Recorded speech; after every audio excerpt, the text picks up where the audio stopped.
This is the second part of alkene synthesis. In the first part, we saw synthesis of an alkene, first from alkynes through two different reactions. Lindlar catalyst gives you cis, Birch reduction gives you trans. Then we saw removal of HX, dehydrohalogenation, using an alcoholic base. There we saw Zaitsev product and Hofmann product. Zaitsev products are possible by bases that are non-bulky, whereas Hofmann products are favored by strong bases that are bulky. The last we saw removal of halogens, dehalogenation, using zinc and acetic acid, and this is from a vicinal dihalide. Okay, so these are the synthesis we saw. Now we are going to see the synthesis of an alkene by dehydration of alcohols. I have separated into a separate lecture because of the importance of this reaction. It has come numerous times in NEET and JEE. Okay. Here it's actually very simple. It's when you heat an alcohol, okay, it doesn't really matter which alcohol it is. It could be 3 degree, 2 degree, or 1 degree. If you heat an alcohol with an acid, okay, you're going to get the alkene. I cannot say corresponding alkene because of the rearrangements, but you're going to get an alkene.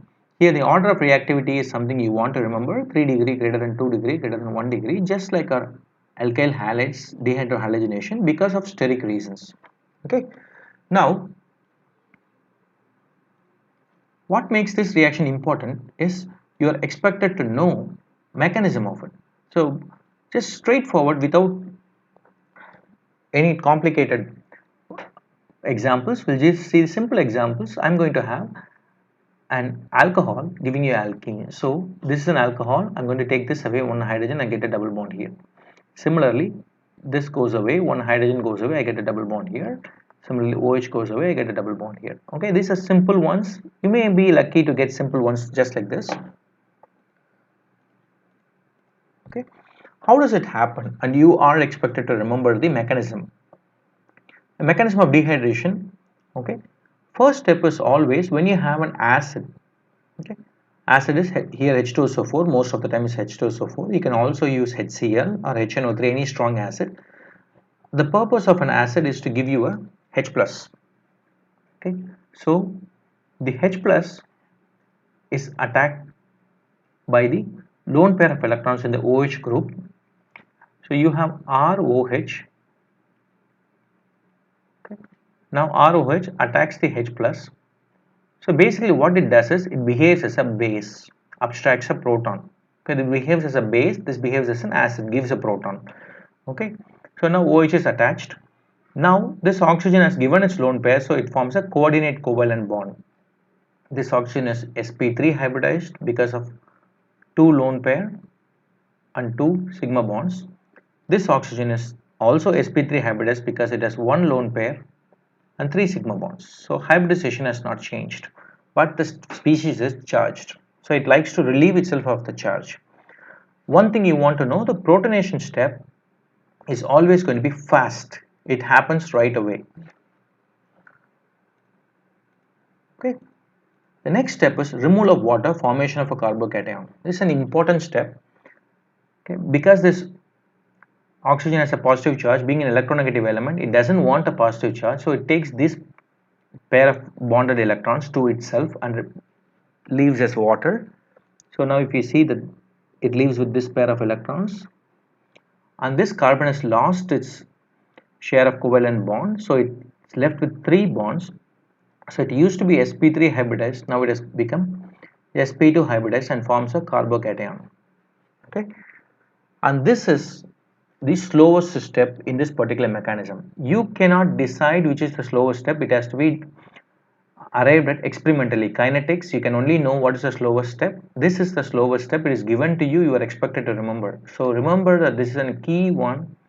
Formation of carbocation is going to be the slowest step, meaning rate determining step. Okay, now in the rate determining step there is only one entity here. Okay, only one entity, so this is going to be first order.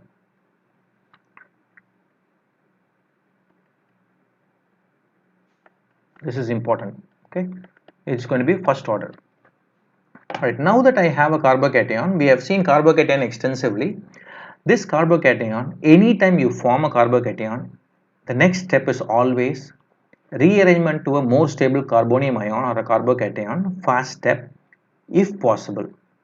Okay, if for example I have a primary carbocation and the next one is secondary or benzylic, it will go. But what if in this step itself you have a really stable carbocation? So it won't do. In that case, it is not possible. So the rearrangement is always going to be only if possible, only if necessary. Okay. Again, what we have is protonation followed by formation of carbocation, formation followed by rearrangement of a carbocation.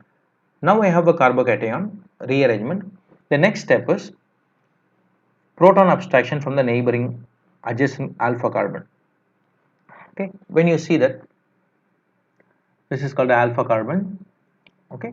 Now a proton is abstracted from here. This bonded pair of electron comes here and gives you a double bond and goes away. So when you see here in the previous step, you had step 3 rearrangement of carbocation. Once it rearranges, and it can rearrange only once, you end up forming an alkene. So now rearrangement we have done separately before. Okay, rearrangement is possible of 3 types. First is hydride shift. We have seen this extensively in a different lecture. If you have not seen it, go back and do it. It's in the organic chemistry playlist. Hydride shift. Next is, if the hydride shift is not possible, methyl shift. If neither of them are possible, you have phenyl shift. Once you have done, you get the more stable carbocation. Then it goes to step 4, proton abstraction and formation of the corresponding alkene.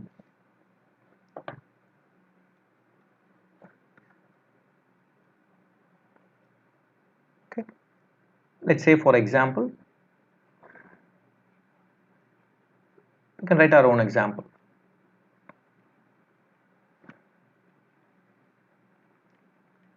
COH. Okay, you can form protonation. Next step is formation of a carbocation. Sorry.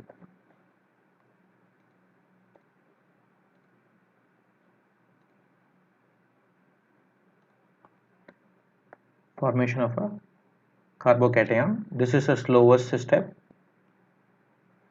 Now rearrangement of a carbocation. Rearrangement will not always happen. Even if there is a possibility, it will not happen 100%. Okay. Here I have a 1 degree carbocation. Here I have a benzylic carbocation. So this is more stable. Doesn't mean it will happen 100% rearrangement. Still, some of them will give you. Okay. In this case, the next step is going to be formation of a double bond.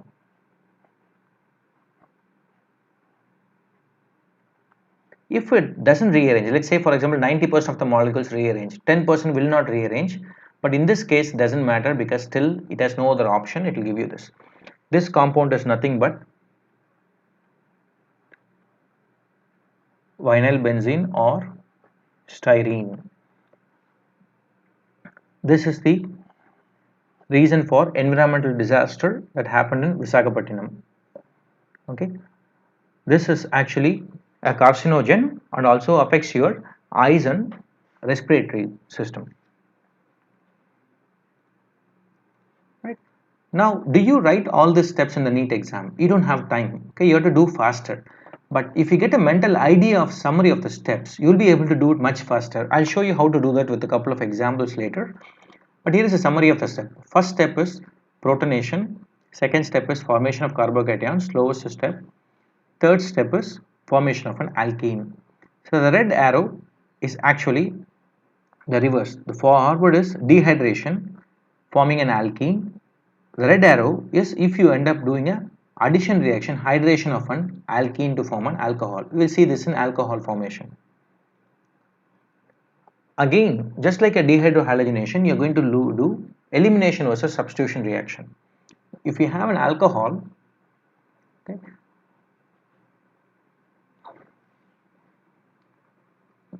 this will give you the corresponding carbocation. I'm still skipping steps here. It will become OH2 plus, leaves and forms a carbocation. Okay, what this can do is, this can actually be attacked by another molecule of alcohol. Okay, it can be attacked here. So this is a substitution reaction. Instead of OH, I have substituted this. So that becomes a substitution reaction this way. But if I have higher temperature, substitution is bond forming, okay, exothermic. If I have higher temperature, elimination reaction is favored. So instead of this nucleophile attacking, you will lose a alpha hydrogen and end up forming an alkene. So whenever you form ether, it's always going to be a competition with an elimination reaction. So a substitution always competes with elimination. Substitution is favorable at relatively low temperature. Again, I'm telling you relatively, not low temperature. Still, there is some amount of temperature required. So relatively low temperature compared to a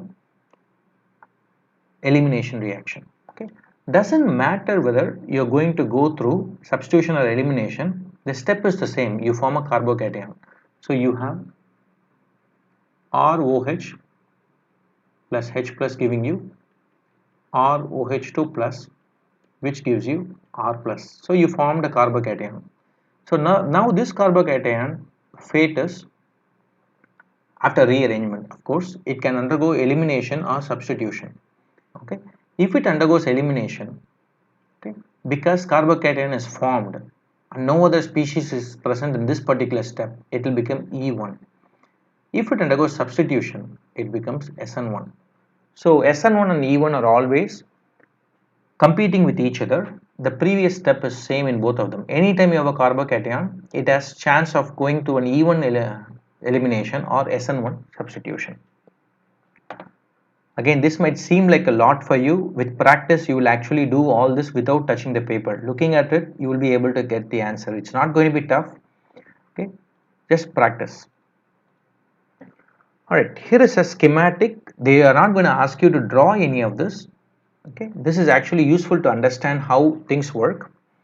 Let's say, for example, you have a given alcohol. Okay, this becomes OH2 plus, just like here. Okay, and that has a transition state. Transition state is when the extra hydrogen, okay, half bond is formed. Okay, that's what a transition state is. Then this is your E activation 1.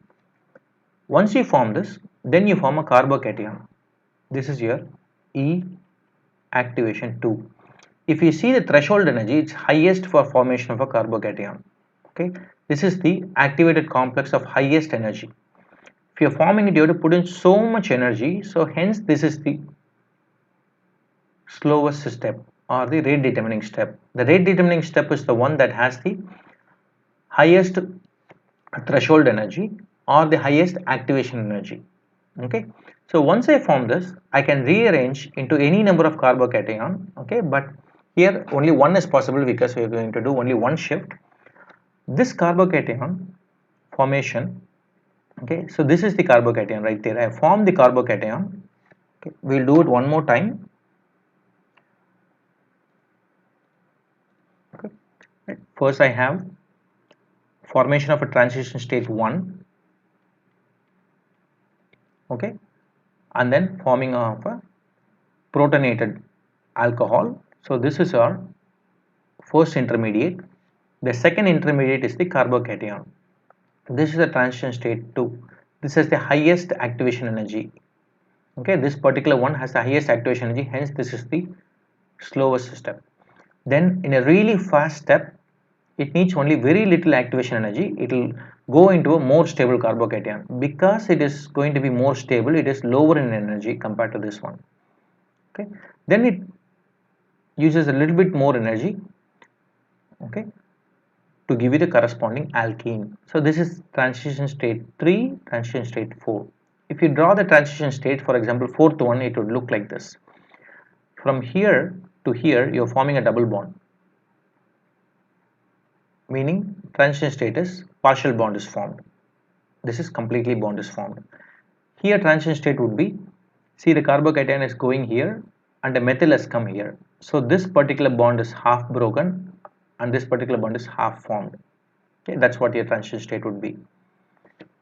Okay, so again you can see what you are supposed to get from this is the highest activation energy is for loss of the leaving group, formation of a carbocation, hence it's the slowest step. It has the highest threshold energy among all of them.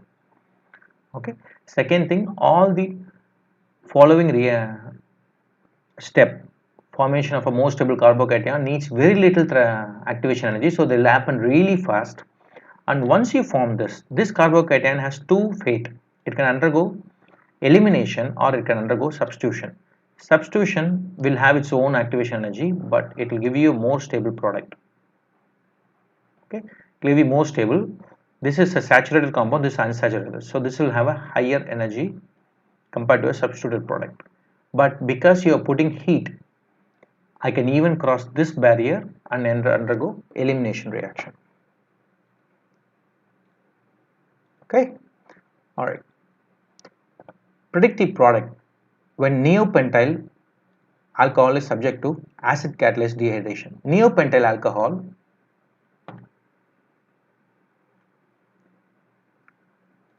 is nothing but this is neopentane. Neopentyl alcohol is subject to acid catalyzed dehydration. So this is going to give you, first step is going to be our protonation. Second step, the slowest step, rate determining step, formation of a carbocation. Third step, rearrangement of a carbocation. This carbon has only carbons attached, so the methyl group will shift. Okay, you form a carbocation here, and then dehydration they have told you, so no nucleophile. I'm going to be having this. Okay, a double bond comes here. This is the most stable. Least stable would be double bond can come here. Okay, this is minor product, this is major product. 1 2, so 2 methyl butene, okay, compared to 2 methyl but 1ene.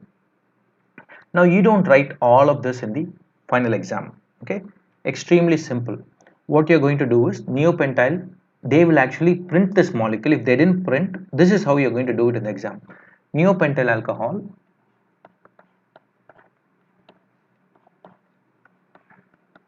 so alright, so now we have neopentyl alcohol. So how you're going to do it is, you can do it here itself. You don't have to erase anything, just do it this way. OH2 plus. Now this is going to go with the electrons, it's going to form a carbocation. Neighboring carbon cation is going to be more stable, so if there is no hydrogen, no hydride shift, so there is going to be methyl shift. Okay, so this alone we can draw C, C plus, C, C, C, and then dehydration. That's your product. Okay, this is actually NEET level. This will come with practice. You will be able to do and understand. You will be given 4 options. You have to choose the best option, so it will give you an idea where you're going. Next one, predict the product. So now let's say for example this is given to you. We'll do the same like before. So we're going to have OH2 and then OH2 plus, then this goes away, a carbocation is there. This is a 2-degree carbocation. If it migrates here, it will become 1 degree. If it migrates here, it will become 3 degrees. So the methyl will shift. So carbon, carbon, carbon, C plus C. The methyl will shift to give you CCC. Okay, and then it can give you a double bond here. So you have 3 different products. Okay, now when you see this, once I form this, I can get a double bond here. That's going to be a major product. Okay, I can get you a double bond here. Okay, that's going to be the next major product, and this product is when the carbocation rearrangement has not happened at all. Okay,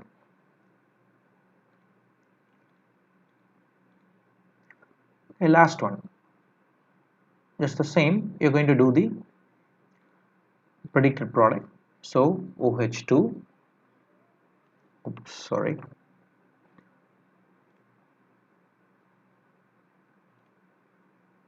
oops,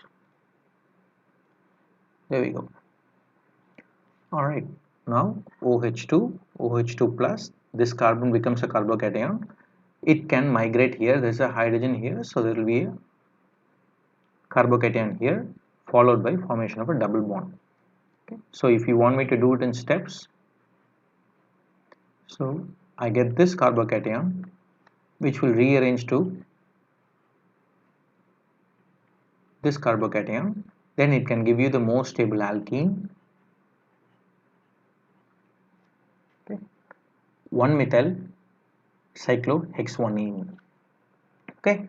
Now this is actually in your syllabus. It can get even a little bit more tough when the carbocation rearrangement happens through ring expansion. Okay. We'll keep that separate. Okay, these are the ways of synthesizing an alkene. So we have seen 4 different ways of synthesis at this point. First, from alkynes, 2 different synthesis. Next, dehydrohalogenation, then dehalogenation, now dehydration. Okay. Now, if you are able to do this slowly, then your alkynes is very simple. Hence, I have done this very slowly with examples. Make sure that you practice all of them. In the next video, we'll be looking into the reactions of alkenes and finally alkynes. Okay, thank you guys.